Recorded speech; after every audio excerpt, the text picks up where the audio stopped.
Thanks for joining me this Friday, the 24th of January. I'm Grady, market analyst with Bell Direct, and this is the weekly market update. Trump 2.0 kicked off with a bang this week on the global and economical front, with a rally boosting tech stocks while markets in the APAC region came under pressure over mounting fears of tariffs imposed on China.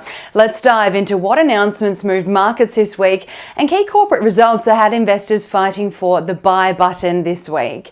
This week, the 47th president of the United States announced 25% tariffs on goods from Mexico and Canada will come into effect from February 1, which will see around 30% of the value of goods imported into the US last year, increasing costs to US citizens, as the tax on the goods will most likely be passed on to US customers through price hikes.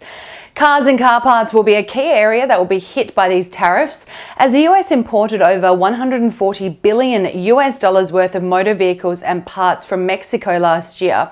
And from Canada, the US imported 97 billion US dollars worth of oil and gas from Canada last year.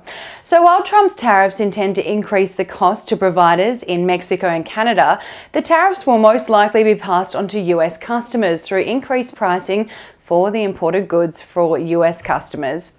On the China tariff front, it appears Trump's bark was bigger than his bite when it came to implementing heavy tariffs on the world's second largest economy.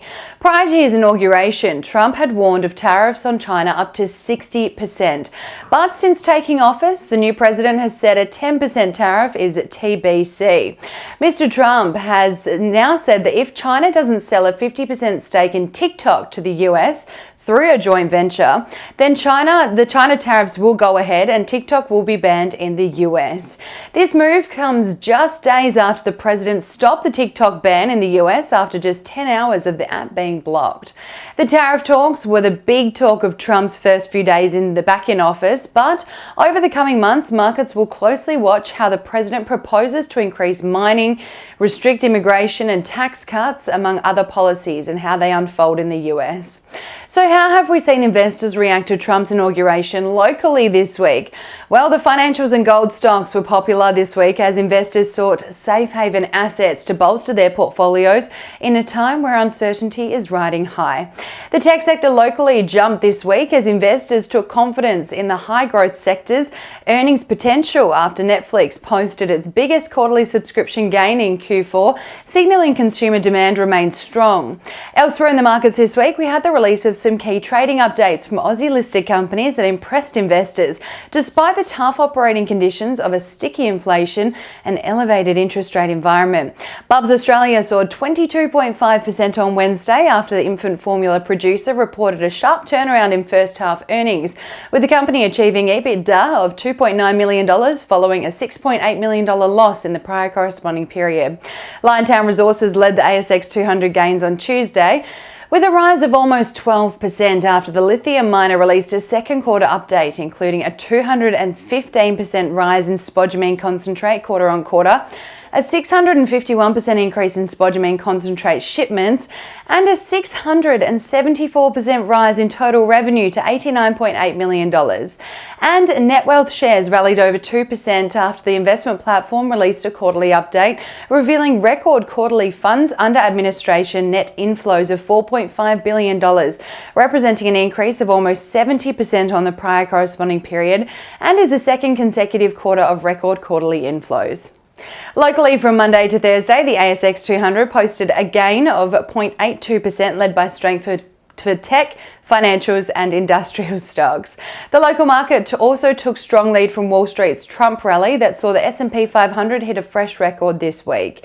The winning stocks on the key index this week were led by Hub24, gaining almost 16%, while Deep Yellow rose 13.51% and Megaport ended the week up 12.63%.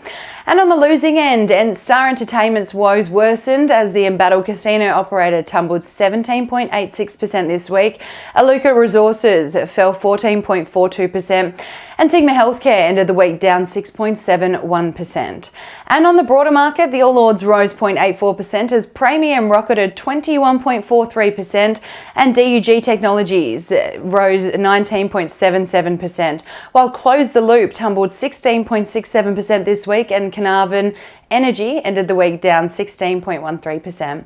The most traded stocks by Bell Direct clients this week were Appam and Mesoblast. Clients also bought into Woodside, Larvotto Resources, Telstra Group, BHP and Frontier Digital Ventures, while taking profits from NAB, Regis Resources and Sonic Healthcare.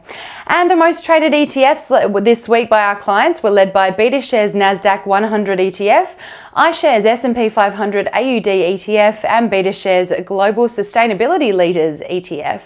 On the economic calendar front, next week we may see investors locally react to Australia's inflation rate data for Q4, which is out on Tuesday, with the forecast of a decline in inflation to an annual rate of 2.2% from 2.8% reported in Q3. Overseas, China's manufacturing PMI is out on Monday with the forecast of a rise in factory activity. And in the US on Thursday, the Fed's latest rate decision will be handed down, with the market expecting the Fed to maintain the current cash rate as inflation shows signs of rebounding. And that's all for this Friday. Have a wonderful weekend and happy investing.